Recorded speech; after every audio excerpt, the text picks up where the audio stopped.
I think important things first, distance. Okay, so in general, you're going too far for both your basic moves as well as more difficult patterns. So you have a tendency to finish a lot of your patterns already here. So by 4, you're usually already this far, and then you have no room left to stretch. So a lot of times when I watched you dance, you were actually stretching almost with a straight arm and shoulder height. Yeah. So if you need to learn to control your distance, so let's say I'm traveling like 1, 2, it's an inside turn. It can be tight, 4. So that when you finish, you're still able to have your arm here. This is where the guy's connection is, and then now from this distance, you build your stretch from there. Okay? So remember when I asked you, you knew it, when I asked you like, where's your frame supposed to be? You're like, here. And it was great. You were like, except that when you dance, you were never here. Right? So you want to be here as much as you can, and a lot of that has to do with being able to just control that distance through the middle, not getting too far before 4, count 4. Okay? The other thing is the idea of re-establishing your frame. So it's very important that we don't keep getting longer and longer and longer as we dance. And how we do that is every chance we get as followers, so let's say left side pass, you're like, get a chance, move your body back into the space, boom. So get your body back into a position where it's ideal for your frame. Then allow the stretch to build up.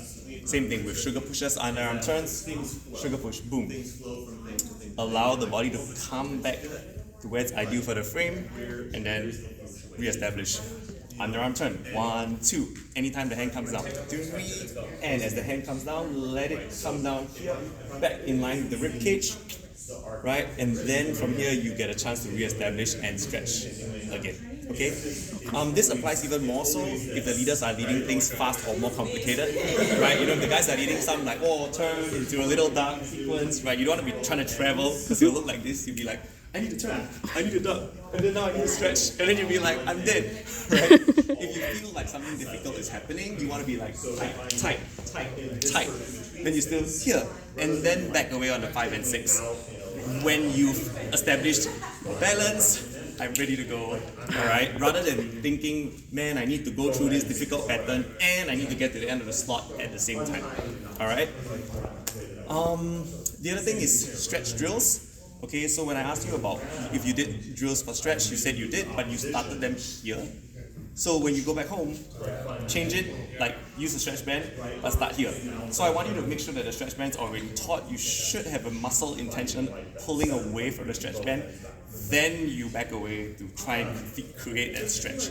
So learn to use the entire length of your arm to create stretch. Alright? Last thing, your 5 and 6 has a tendency of sometimes creating the feeling of double resistance.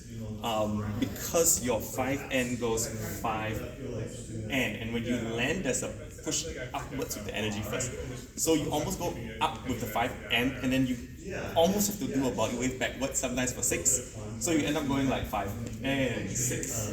Alright, and it's more pronounced for some reason when there's actually a leader's connection on the other end. So you do need to fix that and make sure your 5 and 6 actually connect. So 4, 5, back, 6, and you're rolling down with the end rather than letting it distribute into your body. Okay?